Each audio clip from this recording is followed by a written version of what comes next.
Que Deus te abençoe, que Deus te dê paz, alegria, que Deus renove suas forças e que você confie sempre no Senhor, porque somente os que esperam no Senhor é que renovarão as suas forças e subirão alto como a águia. Então, quando você espera, você confia, você se lança por inteiro e se entrega a Deus, o renovo vem dele, a força vem dele. A paz que você e eu precisamos, só Ele tem para nos dar. Então, foque nele, não tire os olhos dele. Você já viu na televisão a pessoa andando em cima de uma corda bamba? Ela até parece que é reta, mas aquilo ali, se não tiver firmeza, te bombeia. É por isso que é chamado de corda bamba. E tem muitos que de fato é até um pouquinho mais frouxa. E ali ela amarra as pontas da corda na parede de um grande precipício. Muitas vão só com o equilíbrio do braço, outras com uma vara, mas elas vão ali naquela certeza de que elas vão chegar do outro lado. E você já observou que ela não para e fica olhando para o chão? Para o fundo daquele cânion? Aquele abismo que parece não ter fim? Não. Desde quando ela sai, antes mesmo de sair, ela foca o quê? Na chegada. Oh, glória a Deus. A pessoa não tira os olhos do alvo, do local seguro onde ela colocará os pés. Porque se ela ficar olhando para a direita, para a esquerda, para o alto, aquela imensidão e para o precipício que está abaixo dela, ela perde a força. Ela vai se sentir totalmente insegura, desestabilizada e vai ser chão. Então, ela prossegue olhando para o alvo. Assim tem que ser a nossa vida. Prosseguindo, olhando para o alvo. E qual é o alvo do cristão que o mantém de pé? Cristo. Cristo em nós, a esperança da glória. E eu quero compartilhar com você nessa mensagem a respeito de um comentário que um senhor fez numa das minhas pregações, que eu sempre lanço no YouTube. E o comentário dele foi: a fé é a loucura dos religiosos. Graças a Deus eu não me senti ofendida em nenhum momento, pelo contrário. Eu peguei o princípio do comentário dele, que a fé é a loucura dos religiosos. Eu imagino que talvez ele esteja pensando dos cristãos. E eu concordei que de fato é. A fé é loucura, gente. A fé não é natural, não é explicável. Na primeira carta de Paulo aos Coríntios, capítulo 1, a partir do versículo 18, ele relata aos irmãos de Corinto que a mensagem da cruz é loucura para os que estão perecendo. Mas para nós que estamos sendo salvos, é o poder de Deus. Pois está escrito: destruirei a sabedoria dos sábios e rejeitarei a inteligência dos inteligentes. Então essa carta segue com perguntas: onde está o sábio? Onde está o erudito? Aquele que sabe muito?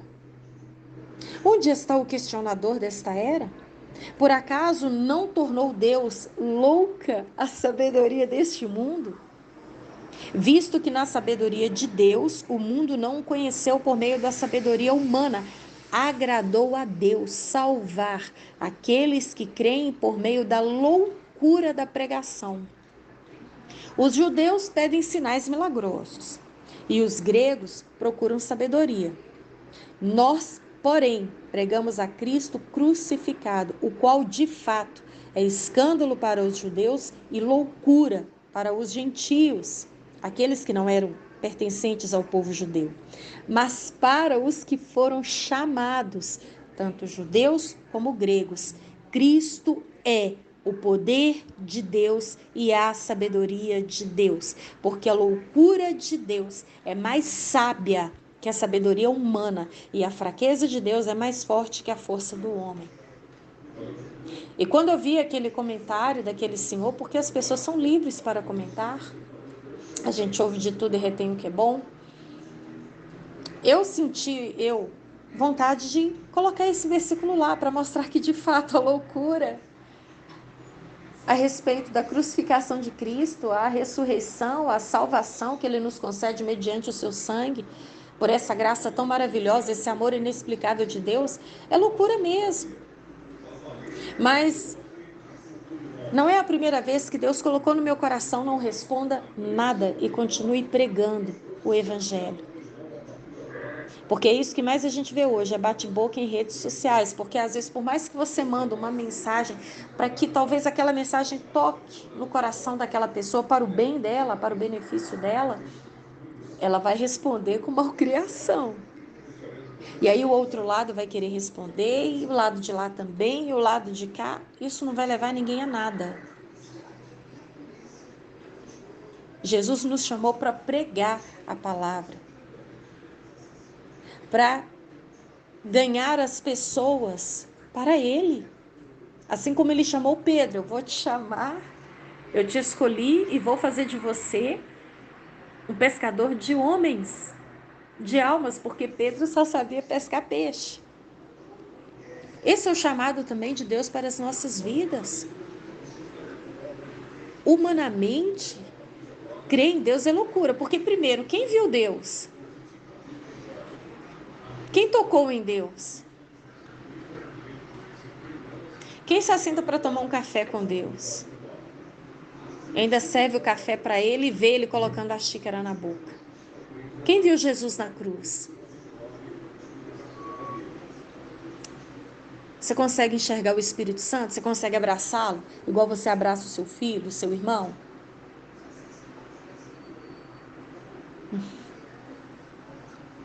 Quem enxerga o vento?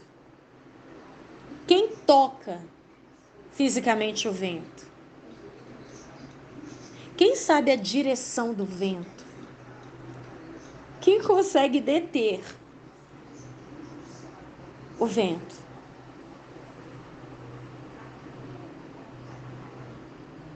Ele é real. Não vemos. Não sabemos de onde vem nem para onde vai.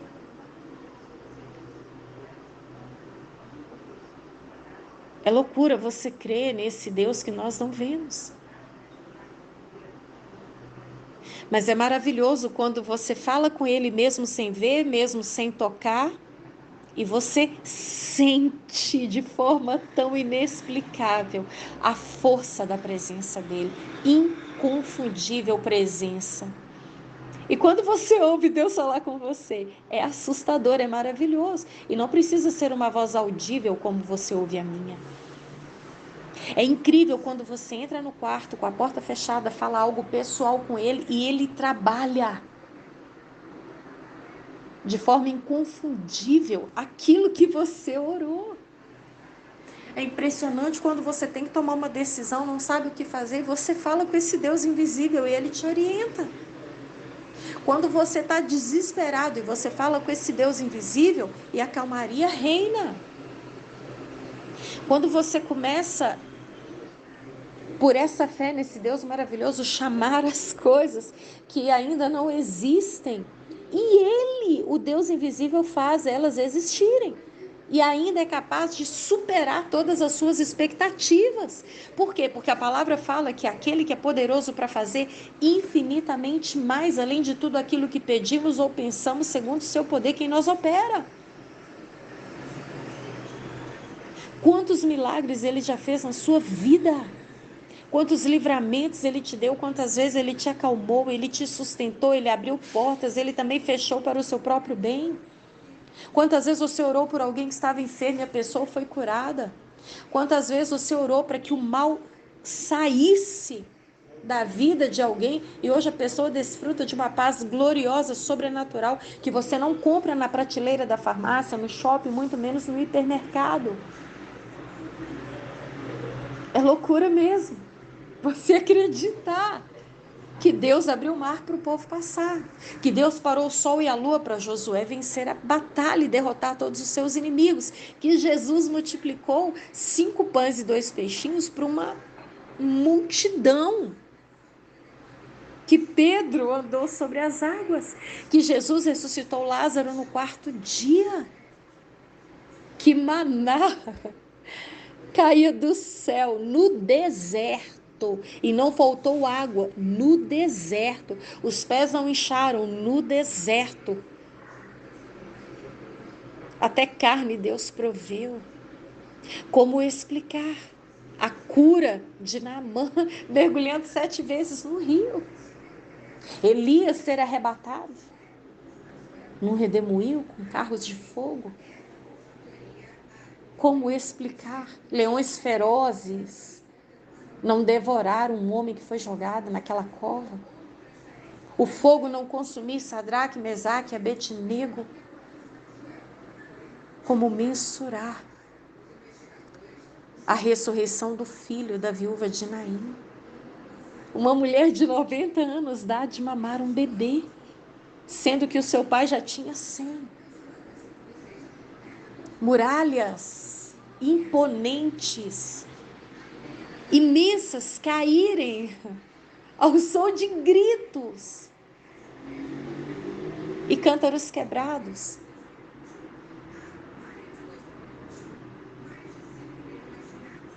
Eu ficaria aqui falando que ninguém explica Deus. Isso é fé. Ele mudou a minha vida, eu sei, porque eu criei, ele mudou a minha história. Eu sei de onde ele me tirou. Ele é real. Ele é fiel. E a palavra do Senhor fala claramente que sem fé é impossível agradar a Deus. Pois quem dele se aproxima precisa crer que ele existe e que recompensa aqueles que o buscam. Como explicar a Bíblia, que foi escrita há mais de 2.000 anos, muito mais que 2.000 anos. Cerca de 2.000 anos foi a vinda de Cristo, é pela fé também, gente. É fé, é maravilhoso crer, é maravilhoso, ninguém tira isso do nosso coração. E como explicar que esse livro que foi escrito há tantos 1000 anos está se cumprindo, de fato se cumprindo? Pai contra filho, filho contra pai, nação contra nação, reino contra reino, pestes, terremotos, a fome, o amor de muitos se esfriando. Como explicar tanto adultério, tanta imoralidade sexual, corrupção, ganância, mentira, crueldade, violência? Como explicar que essa Bíblia que foi escrita há tanto tempo fala como se estivesse lendo o jornal de hoje? Segunda carta de Paulo a Timóteo, capítulo 3, saiba disso, nos últimos dias sobrevirão tempos terríveis. Os homens serão egoístas, avarentos, presunçosos, arrogantes, blasfemos, desobedientes aos pais. Você tem visto isso por aí? Ingratos, ímpios, sem amor pela família. Tem visto isso por aí? Irreconciliáveis, caluniadores, sem domínio próprio, cruéis, inimigos do bem, traidores, precipitados, soberbos, mais amantes dos prazeres do que amigos de Deus. Tem visto alguma coisa parecida? Tendo a aparência de piedade, mas negando seu poder. Como explicar isso? Esse livro que foi escrito há tantos anos. Como explicar? As mentiras. Como explicar? O ódio, a vingança, os planos malignos de furto. Provérbios fala a respeito disso no capítulo 1.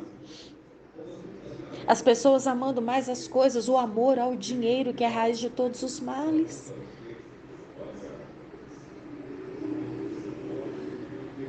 É fé, é fé. A pessoa ora com fé para o drogado e Deus liberta e transforma ele num pregador.